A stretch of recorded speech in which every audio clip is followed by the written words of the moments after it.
3절과 4절 말씀 찾았으면 아멘. 다 같이 우리 한 목소리를 또록 하겠습니다. 시작.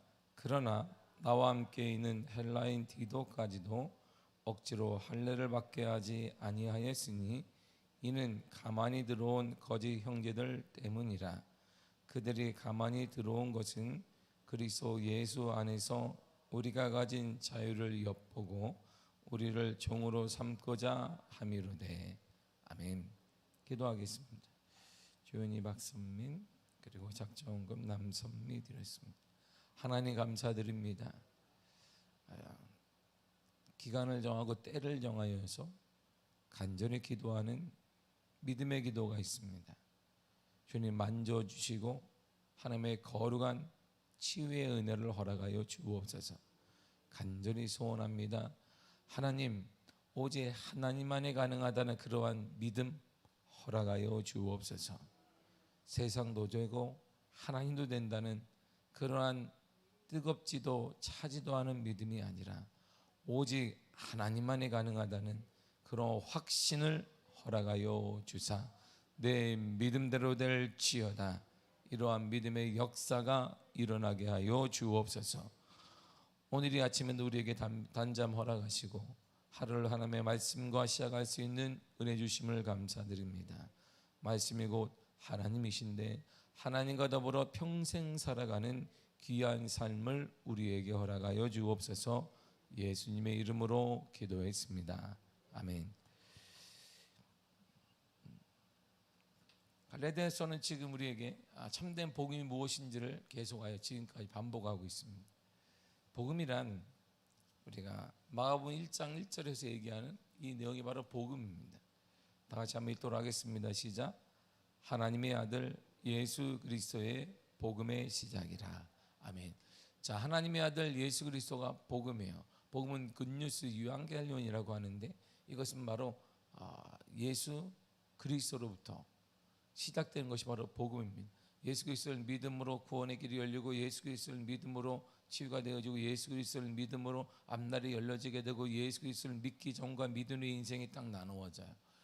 사도 바울의 인생을 보더라도 하나입니다. 하나예요. 기준점이 뭐냐면 그리스도를 만나기 전 만난 후 인생이 나눠지게 되죠. 우리도 마찬가지예요. 예수 그리스도가 없었다면 영원히 우리가 지옥불에 떨어질 우리가 그리스도를 만나기 전과 만난 후로 나눠지게 됩니다. 그러므로 우리의 가장 기쁜 소식은 바로 기준점이 뭐냐? 예수 그리스도예요. 하나님의 아들 예수 그리스도의 복음의 시작이라 그랬습니다. 그렇다면 그리스도가 무엇이냐면 어제 보았듯이 우리가 수요일날 보았듯이 골로새서 2장 2절과 3절이 이렇게 말합니다. 시작. 이는 그들로 마음의 위안을 받고 사랑 안에서 연합하여 확실한 이의 모든 풍성함과 하나님의 비밀인 그리스도를 깨닫게 하려 함이니 그 안에는 지혜와 지식의 모든 보화가 감추어져 있느니라. 아멘. 보세요. 예수 안에는 바로 모든 보화가 감추어져 있다라는 것입니다. 그러므로 참된 은혜가 뭐냐면 그리스도를 깨닫는 거예요. 그리스도가 누구인지 깨닫는 것인데 이 깨닫는다는 것이 뭐냐면 예수 안에는 참된 모든 보화가 그 안에 있구나 이런 말입니다. 구원의 답도 그 안에 있으면 문제 해답의 답도 그 안에 있고 우리가 여러 가지 풀리지 않는 모든 문제 해답 풀어내는 모든 열쇠도 그 안에 있다는 것을 우리가 깨달아지는 거예요.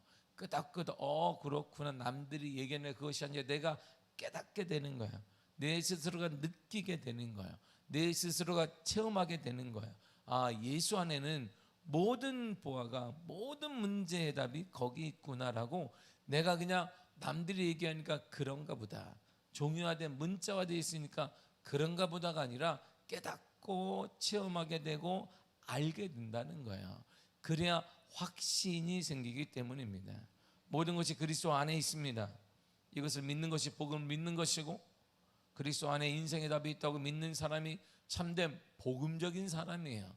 우리가 말 참 복음적이네 이것이 복음적이라고 말할 때에는 성령체가 주일마다 우리 옆구리에 끼고 거룩한 것처럼 우리가 이야 저 사람 봐봐 걷는 모습이 다르대 이것이 아니라 모든 인생의 답이 예수 안에 있다라고 믿는 그 사람 그 사람이 바로 복음적인 사람이에요. 그것이 바로 물질의 문제이든 아니면 질병의 문제이든 그 어떤 문제이든 상관없이 모든 인생의 답은 예수 안에 반드시 있다라고 믿는 것입니다.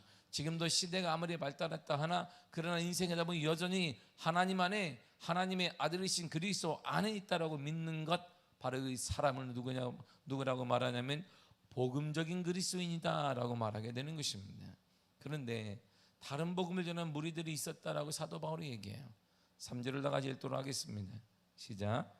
그러나 나와 함께 있는 헬라인 디도까지로 억지로 할례를 받게 하지 아니하였나니. 아멘. 바울은 디도에게 할례를 강요하지 않았습니다. 바울은 유대인이에요. 바울은 유대인이고 헬라인이기 때문에 로마인이기 때문에 태어나면서 유대인이가 당연히 그도 할례를 받았을 것이에요. 모든 제자 12제자도 바울을 위한 모든 제자도 유대인이기 때문에 할례를 받았을 것이에요. 그런데 바울은 그의 나의 아들 같다라고 소개한 디도에게는 할례를 강요하지 않았습니다. 어떤 무리를 할례를 강요해받지 않으면 구원받을 수 없다라고 말을 했어요. 당시 초대교회에게 널리 퍼졌습니다. 그것 때문에 율법과 할례 문제 때문에 갈라디아에서가 쓰여진 거예요. 그 갈라디아 교회는 당연히 이게 사도 바울이 세울 때는 순전한 복음, 오직 그리스도를 믿는 믿음을 통하여서 구원받고 참된 백성이 된다라고 사도 바울이 설교하고 회심시키고 세워놨는데 시간이 지나다 보니까 이들이 구원 다 받을 수 있지, 믿는 거 좋지, 근데 믿을 때에는 믿음 플러스 할례를 해야 돼, 율법을 지켜야 된다라고 말하니까 혼선이 오기 시작했어요. 더구나 그 나이에 지금 중동에서 의학적으로도 발달하지 않은 그 시대에 이 뜨거운 그 중동 지방에서 할례를 그 나이가 다 된 사람이 행한다는 것이 쉽지가 않은 거야. 그러니까 머뭇거리게 되고 교회를 떠나게 되고 혼란이 오게 되니까 사도 바울이 할례 문제와 그리고 율법 문제 때문에 갈라디아서를 쓰게 됐어요. 그럼에도 여전히 초대교회 안에, 특별히 갈라디아 교회 안에는 할례를 받지 아니하면 구원받을 수 없다는 이론이 급속도로 퍼졌습니다. 그래서 이방인들이 교회와 예수님께 나오는데 지장이 많이 초래하게 되었습니다. 바울은 디도에게 할례를 강요하지 않았어요. 복음과 할례는 관련이 없다라고 실질적으로 보여준 거예요. 디도의 손을 잡고 지금 예루살렘으로 지금 가고 있습니다.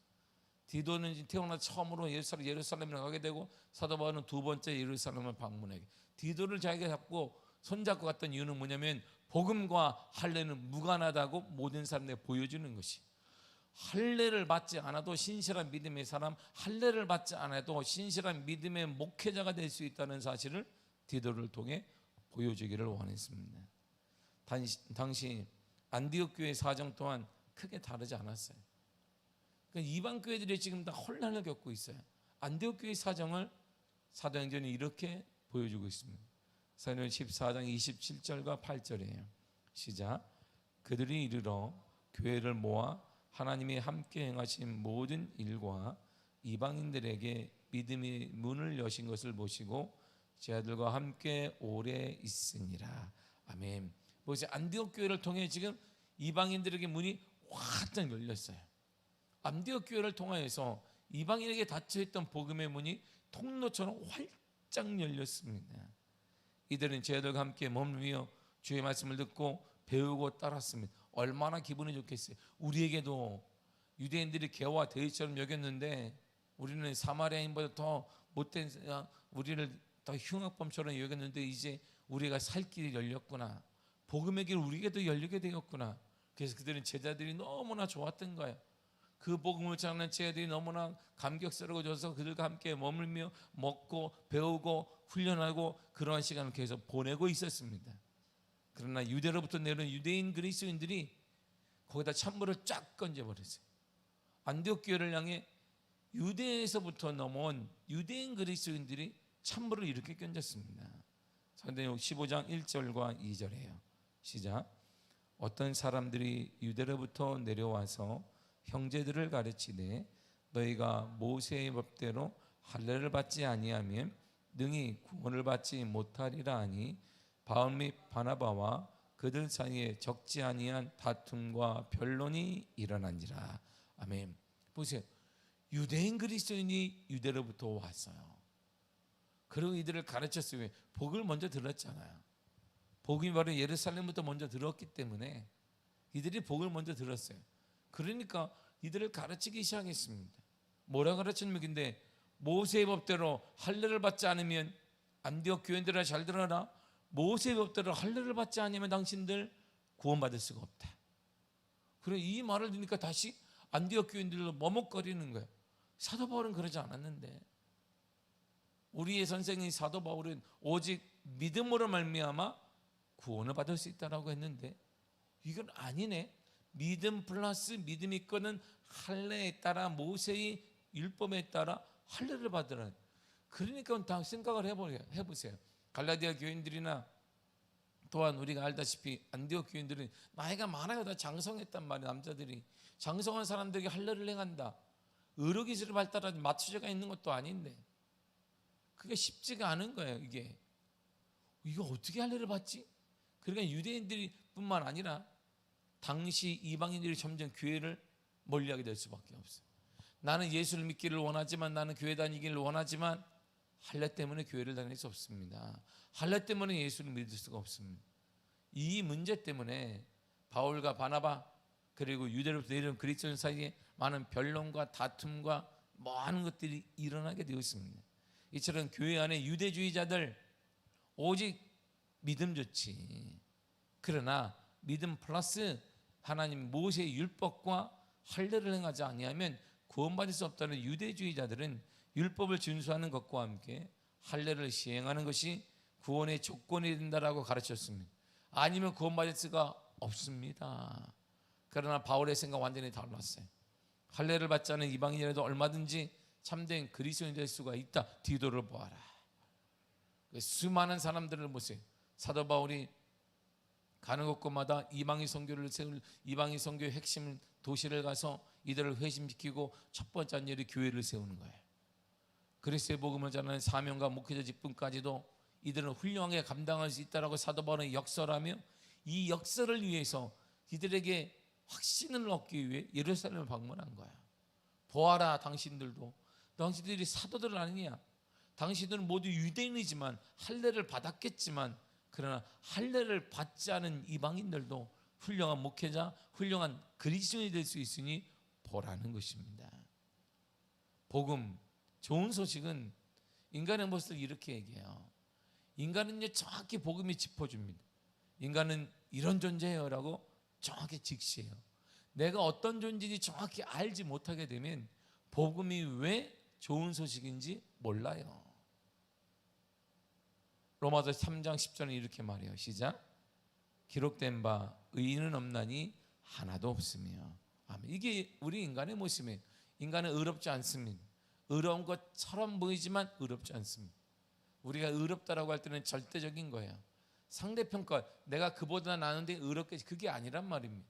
나는 살인은 한 사람밖에 안 죽였는데 저 사람 두 사람 죽였네, 내가 두 사람 죽인 사람보다 낫겠구나. 풀어주지 않습니다.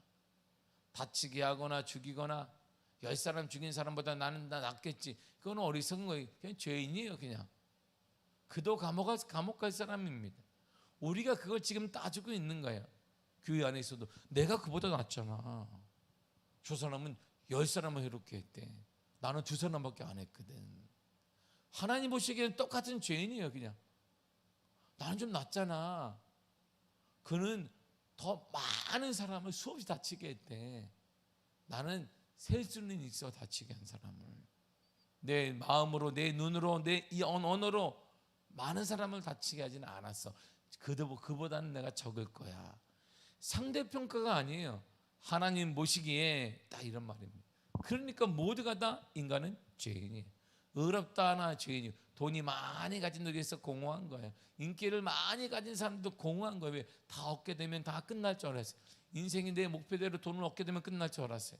인생이 내 목표대로 인기를 얻으면 끝날 줄 알았습니다. 다 이룰 줄 알았어요. 그런데 뭔가 공허해요. 그들이 원했던 돈을 이루고 그들이 원했던 인기도 얻었는데 뭔가 공허. 이것을 채울 수가 없기 때문에 더 나쁜 악습에 빠지게 되고 극단적인 선택까지도 하게 되는 것입니다. 그러니까 인간은요, 채워지지 않는 게 하나가 있어요. 바로 영적 존재이기 때문에 이것이 채워지지 않는 한 수많은 노력을 하고 수많은 시간을 허비한다 할지라도 절대 채워지지 않아요.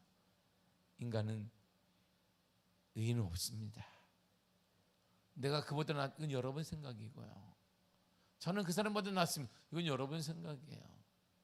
그나 나나 똑같습니다. 똑같은 거예요. 똑같은 거. 그런 인간을 향한 하나님의 구원 계획이 있습니다. 그런 인간이 당연히 죽어야 되잖아요. 오, 저렇게 많은 죄를 범했는데 하나님이 그런 인간을 향한 구원 계획을 갖고 계셨어요. 하나님께서는. 로마서 3장 23절과 4절이에요. 시작. 모든 사람이 죄를 범하였음에 하나님의 영광에 이르지 못하더니 그리스도 예수 안에 있는 속량으로 말미암아 하나님의 은혜로 값없이 의롭다 하심을 얻은 자 되었느니라. 아멘. 모든 사람이 죄를 범하였어요. 예외가 절대 없습니다. 우리는 살다가 크든 작든 내 행동과 내 언어와 내 삶을, 내 마음을 통해 내 눈으로 내 언어로 우리는 다 죄짓고 살아요. 모든 사람은 죄짓고 살아요. 그보다 난데 그보다 낫든 뭐하든 다 감옥 가야 해. 다 죽을 사람밖에 없어요. 죄를 범할 사람밖에 없어요. 그러나 하나님의 영광이 이르지 못했지만 하나님은 거기다 은혜를 허락하셨어요. 하나님의 은혜로 값없이 의롭다함을 얻었다 그랬어요. 그런데요, 거기에는 대가가 있어야 돼요. 우리가 죄를 짓게 되면 죽임을 당하거나 우리가 죄를 짓게 되면 감옥에 가거나요. 누군가 내가 나왔다고 대가는 뭔가 치러야 돼요. 그래서 하나님은 대가 치를 사람이 필요해요. 대가 치를 우리 대신에 인간, 내가 사랑하는 인간 대신에 대가를 치러야 될 무언가 필요했단 말이에요. 그래서 하나님이 은혜라고 얘기했는데 그 은혜의 방법을 제시했습니다. 은혜의 수단이 여기 있어요. 로마서 5장 8절입니다. 시작. 우리가 아직 죄인 되었을 때에 그리스도께서 우리를 위하여 죽으심으로 하나님께서 우리에 대한 자기의 사랑을 확증하셨느니라. 아멘. 예수 그리스도가 우리를 위해 죽으심으로 하나님의 나를 사랑해 은혜에 베푸셨던 그 사랑, 그 은혜를 확증했다 이란 말이에요. 나 대신에 우리 대신에 하나님은 대가를 치르게만 누구에게? 예수 그리스도에게 대가를 치르게 만드셨습니다. 이 내용이 이사야 53장 5절과 6절에 나오는 거예요. 우리는 다 양 같아서 그릇 행하여 각기 제 길로 갔거늘 여호와께서는 그 우리의 죄악을 그에게 담당시키셨도다. 우리의 죄악을 누구에게요? 그에게, 예수님에게 담당시키셨다 그랬습니다. 그래서 우리가 은혜를 받은 거예요. 근데 그 은혜는요 차별이 없어요. 이방이든 이방인이든 아니면 유대인이든 한국인이든 저 유럽인이든 상관이 없습니다. 예수를 오랫동안 믿어왔던 몇 대 신앙이든 우리가 처음으로 믿던 사람에 상관이 없습니다. 차별이 하나님의 구원 계획은 절대 차별이 없습니다. 그 내용을 이렇게 말해요. 로마서 3장 22절입니다. 시작. 곧 예수 그리스도를 믿음으로 말미암아 모든 자에게 미치는 하나님의 의니 차별이 없느니라. 아멘. 보세요. 구원은 그리스도를 믿음으로 오는 것입니다. 여기에는 차별이 없습니다. 신앙생활을 오래 하는 사람도 예수 그리스도를 믿고 신앙생활을 적게 하는 사람도 초신자도 예수 그리스도를 믿으면 구원이 나타나고 치유가 나타나고 역사가 나타난다 이런 말이죠. 이게 차별이 없는 거예요. 신앙생활을 오래 했기 때문에 금세 역사가 나타나고 초신자이기 때문에 길게 나타난다는 얘기가 아닙니다. 하나님의 의로움은 차별이 없어요. 하나님의 의로움은 지금도 차별이 없습니다. 지금도 그리스도를 믿음으로 말미암아 그 문제가 해결될 것이고 그리스도를 믿음으로 그 문제가 치유될 것이며 그리스도를 믿음으로 구원의 역사가 나타나고 그리스도를 믿음으로 어둠의 영이 떠나가게 될 줄 믿습니다. 우리 가정에 있는 어둠의 영과 불신의 영이 떠나가게 될 줄 믿습니다. 할렐루야. 이게 놀라운 일, 이게 놀라운 일입니다. 여러분 제가 우리 교회가 47년을 맞아요. 47년을 맞아서 제가 요즘에 우리 성도 가계도를 쫙 다 적었어요. 일일이 모든 성도들의 가계도를 적었어요. 왜 적으면서 제가 가슴을 치며 현실을 보니까 너무나 아팠어요. 그냥 그런가 보다가 아니라 모든 성도들 다 적었어요. 장로님부터 권사 다. 왜 적었느냐? 47년이면 140년 한국교회 6대 장로 지금 님이 나왔어요. 지금. 그리고 5대 목회자 가정이 나왔습니다. 한국교회. 그러면 47년이면 3대 정도는 우리 교회가 되겠다라고 봤어요. 당연히 그러겠죠. 3, 40년 한 성도들이 우리 교회 신앙생활이 있어요. 권사님들 중에. 저는 그래서 적은 거예요. 과연 우리가 복음화가, 가정의 복음화가 몇 대나 이루어지는지 다. 그리고 제가 신앙생활을 온전히 하는지 안 하는지를 다 적어놨어요. 제 담임 목사의 기준의 눈으로 정확하게 객관적으로 봐야 되기 때문에, 나도 우리 교회 성도들을. 그래야 47년을 하나님의 은혜를 선포하고 또다시 다가올 40년을 믿음으로 준비하고 무엇을 준비해야 되는지 알아야 하기 때문에.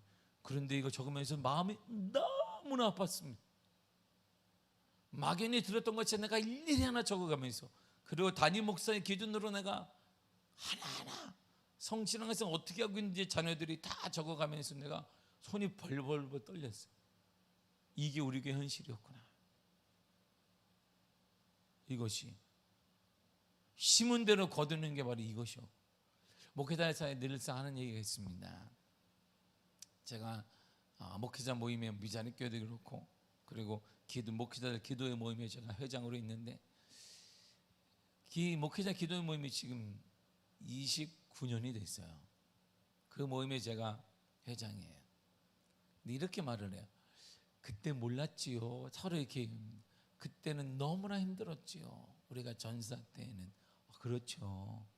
그런데요, 29년이 흐른 다음에 보니까 자녀들을 봐요.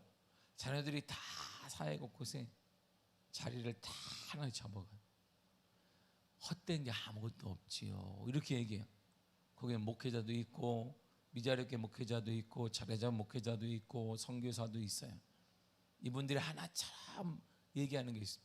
그땐 정말 힘들었죠. 그런데 시간이 지나고 나니까 그 아이들, 힘들 가운데 자랐던 아이들이 사회 곳곳에, 오, 걔가 이렇게 됐네? 그 아이가 그렇게 잡았구나. 곳곳에 자리를 잡고 있는 철저한 신앙의 베이스 아래에서. 우리에게도 47년을 맞는 저와 여러분, 우리 미화교회 성도 여러분, 우리 가문을 보십시오. 47년이면 3대가 철저한 신앙의 틀 안에 거해야 됩니다. 이게 전통이라고 하는 거예요. 전통은 연수가 말해주는 게 아닙니다. 47년 내내 전통이 있는 게 천만에요. 47년은 교회 연수가 말해주는 게 아니라 우리 그 안에 있는 성도들의 가문이 말해주는 거예요. 철저한 믿음의 가문이. 위에, 나, 밑으로, 또 밑으로 철저한 믿음으로 믿음이 그대로 순환되고 있는지. 순환이 안 되면 아파요. 혈액순환이 안 되면 아파요, 몸이. 이처럼 우리가 왜 아플까요? 그것이 아픔이 경제적이든 그 무엇이든 아픈 이유는 영적인 순환이 안 되고 있기 때문이에요. 제가 신대원 다닐 때 늘상 사당동에서 목회를 하시고, 그리고 강의를 하시는 그 목사님, 소천하신 목사님 늘상 하는 얘기, 노래를 불러. 노래를 신통하면 인통하고, 인통하면 물통하니 만사 통통통 이러면서 맨날 그거를 자기가 불러요. 이렇게 막 신통하며 인통하고 맨날 그 노래를. 그래서 아이고, 저 할아버지가 맨날 똑같은 거 한다 막 이렇게 하는데, 그 양반이 돌아가셨어요. 그분은 돌아가셨어요. 하나님의 하늘 나라 가셨는데, 아, 이래서 그랬구나. 할아버지가 신대원 다닐 때 신통하면 인통하고, 하나님과 통하면 사람과 통하고, 사람과 통하면 물질과 통하고, 그러니 만사 형통하게 되는 것이다. 출발점이 뭐예요? 신통해야 된다. 하나님과 통함해야 돼요. 이게 통하지 않고 혈액순환이 안 되면 아파. 몸이 아파서 지금 소리 지르는 거. 우리가 여기도 아프고요, 그것도 아프고요, 모두 아파요. 이게 우리들의 삶이라면 그것 또한 인정하고 다시 예수 그리스도를 믿음으로 말미암아 회복의 은혜가 나타나기를 축복합니다. 회복의 은혜가 나타나기를 축복합니다. 이것이 전통 있는 미아교회를 세워가는 거예요. 이제 복음의 눈을 여러분들 가정에 돌리시기를 바랍니다. 믿음으로 다 돌려서 여기에 초점을 맞춰서 지나가는 사람에게 말하기 힘들지만 우리 자녀들에게는 그러나 할 수 있는 거예요. 지나가는 처음 사람을 전도하기 힘들지만 그러나 가장 그래도 자녀에게는 가능한 것이죠. 더 늦기 전에 우리의 자녀들이, 우리의 손주들이 죽게 돌아와 하나님을 순전한 믿음으로 섬겨나가는 복음의 가정, 믿음의 가정이 되기를 바라고, 분명한 사실은 여러분들이 뿌린 대로 거두게 됩니다. 이것은 제가 목사님들, 목회자 모임을, 기도 모임을 통해 우리들이 늘상 요즘 하는 얘기, 신기하지, 정말 힘들었는데 지금도 나는 힘든데 우리 아이들 여시는 거 봐봐. 와, 우리가 늘 이렇게 얘기해. 정말 신기하다. 하나님이 뿌린 대로 거둔다는 게 이 말이었구나. 이 말을 우리가 29년, 30년이 돼가니까 목사님들 기도하면서 이런 말을 스스로 서로 나누게 됩니다. 여러분, 다른 복음은 없어요. 오직 예수 그리스도를 믿음으로 역사가 나타납니다. 여러분들의 가정에 예수 그리스도를 믿는 가정이 되기를 바랍니다. 이것이 축복의 시작이며 은혜의 시작이며 역사의 시작이며 구원의 시작이며 감격의 시작이며 감사의 시작이 될 줄 믿습니다. 다른 복음을 따르면 이렇게 돼요. 본문 4절을 읽겠습니다. 시작. 이는 가만히 들어온 거짓 형제들 때문이라. 그들이 가만히 들어온 것은 그리스도 예수 안에서 우리가 가진 자유를 엿보고 우리를 종으로 삼고자 함이로되. 아멘. 우리가 종이 돼요. 다른 복음을 전하면 예수가 아닌 다른 것에 힘을 갖게 되면 우리가 종이 됩니다. 우리가 세상의 종이 돼요. 힘의 종이 되고 물질의 종이 되고 성공의 종이 되고 무엇의 종이 되게 되어 있습니다. 다스리는 신분이야. 우리가 너는 다스리고 지배하라고 주님이 우리에게 명령하셨는데 우리는 여전히 에덴이 회복되지 않은 것, 그리스도가 없는 것처럼 여전히 혼자 사는 것, 쫓겨난 인생처럼 여전히 우리는 지배하는 인생이 아니라 지배당하는 인생으로 다스리고 우리가 정복해야 되는데 우리가 다스리는 자, 지배하는 자가 아니라 정복당하고 우리의 지배를 받는 그러한 인생으로 살아가게 된단 말입니다. 우리는 분명 죄를 짓고 에덴 우산에 쫓겨났습니다. 그러나 하나님 우리의 인생을 귀엽게, 우리 인생을 불쌍히 여기셔서 그리스도를 보내주심으로 대신 죽게 하셔서 우리에게 다시 하나님의 형상이 회복되도록 만들어 주셨습니다. 그러므로 이제 우리는 지배하는 인생이 되어야 돼요. 세상에 지배당하는 자가 아니라 세상의 힘과 세상의 물질과 세상의 무엇에 끌려다니는 인생이 아니라 그것을 주도하고 그것을 내 손 안에 주와 복음을 위해 그것을 사용할 줄 아는 지배하는 인생으로, 다스리는 인생으로 살아가야 되는 것입니다. 신분이 역전이 되게 되면 감사가 사라지게 되는, 감사가 나타나는데 아직 우리의 신분이 지금 그리스도를 믿는 믿음으로 말미암아 변화가 되지 않아서 우리가 신분이 역전되지 않아 감사가 사라지고 있는 거예요. 꿈이 사라지고 좌절 가운데 무너지게 되고 난무하게 되는 것입니다. 감사가 회복되는 것, 꿈이 회복되는 것, 우리의 믿음이 회복되는 모든 것도, 우리의 삶이 회복되는 것은 딱 하나밖에, 다른 복음에는 없습니다. 예수 그리스도를 믿음으로 말미암아 가능한 것입니다. 오직 예수 그리스도를 통해 가능함을 믿습니다. 간절히 소원하는 여러분들의 가정이, 여러분들의 가문이 예수 그리스도를 믿음으로 회복되어지기를 축복합니다. 늦었다는 말은 없습니다. 다시 복음으로 돌아가 그리스도의 놀라운 복음의 역사가 여러분들의 가정을 다시 한번 일으켜 세우고 회복시키시며 치유하는 놀라운 은혜의 삶이 여러분들의 삶이 되기를 간절히 축복합니다. 기도하겠습니다. 하나님 감사드립니다. 주의 은혜 허락